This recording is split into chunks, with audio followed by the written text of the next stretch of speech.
नमस्कार। प्रस्तुत है आज का चिंतन। ईशावास्यमिदं सर्वं यत् किंच जगत्यां जगत् तेन त्यक्तेन भुंजीथा मा गृधः कस्य सिध्वनम्। इस परिवर्तनशील पांच भौतिक जगत में जो कुछ भी है उन सब में ईश्वर का वास है। त्याग भाव से उसका उपयोग करो, लालच न करो। यह धन सबका है। यह मंत्र हमें अपरिग्रह की शिक्षा देता है। ईशावास्यम इदम सर्वम, इस सब में, इसके कण कण में ईश्वर, सबके कल्याण की भावना, प्रेम और आनंद का वास है।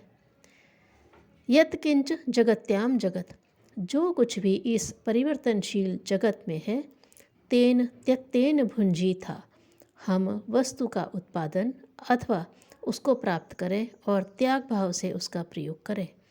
इसका भाव है कि सारे जगत में अनेकानेक पदार्थ हैं, हम उनका उत्पादन करें, धन प्राप्त करें, फिर उनका त्याग भाव से जो हमारे लिए आवश्यक है वही अपने पास रखें, अधिक नहीं। बाकी हम अभावग्रस्त व्यक्तियों को ऊपर उठाने के लिए, उनके कल्याण के लिए प्रयोग करें। भूखा पुत्र भोजन मांगता है, पत्नी तन ढांकने के लिए कपड़ा मांगती है। यह कहकर कि पुत्र दुख रूप है, पत्नी दुख रूप है, घर छोड़ जाना यह कोई त्याग नहीं है।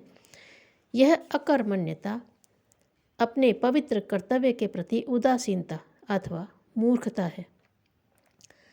मागृध, गिद्ध की भांति लालच अथवा स्वार्थ न रख। कस्य स्वधन्म, यह धन किसी एक का नहीं, यह सबके लिए है। यह मंत्र हमें प्रेरणा देता है कि इस जगत की प्रत्येक वस्तु, पृथ्वी, जल, अग्नि, वायु, आकाश, वृक्ष आदि असीम ऐश्वर्य से पूर्ण सबको ऊपर उठाने के लिए, सुख शांति देने के लिए हैं। इनको भली प्रकार समझकर हम उनका विकास करें और इनका सबके कल्याण के लिए प्रयोग करें। यह ऐश्वर्य सबके लिए है। इतिहास साक्षी है कि हम अध्यात्मवाद के नाम पर अपने परिवार से, कृषि क्षेत्रों से, उद्योग आदि से विमुख हो गए हैं और अनेकानेक अंधविश्वासों में फंस गए, जिसका दुष्परिणाम हुआ कि हम अपनी मौलिक आवश्यकताओं, भोजन, वस्त्र और शिक्षा प्राप्त न कर सके और हम लगभग 800 वर्ष विदेशियों के पांव तले रौंदे जाते रहे। इस लंबी गुलामी में हमारी सब धार्मिक, राजनीतिक व आर्थिक व्यवस्था नष्ट हो गई। समाज में अधिकतर बुराइयां, ऊंच नीच की भावना, नारी दमन तथा अशिक्षा, पर्दा प्रथा, आत्महीनता, भाग्यवाद, कायरता, स्वार्थपरता, बेईमानी, ईर्ष्या, द्वेष इत्यादि इस लंबी गुलामी की ही देन है। इनके कारण हम निष्क्रिय हो गए और अपना आत्मविश्वास खोकर प्रतीक्षा करने लगे कि भगवान अथवा कोई अवतार आकर हमारी सब समस्याओं का समाधान करेगा। हम कुछ नहीं कर सकते। हम धर्म के मूल तत्व को भूलकर केवल अंधविश्वास, रूढ़ियों में फंस गए। मनुष्य जीवन की सार्थकता केवल स्वयं खाने में नहीं है, औरों को खिलाने में है। हमारी संस्कृति में जो व्यक्ति दूसरों को कुछ दिए बिना स्वयं ही खाता है, उसको चोर कहा गया है।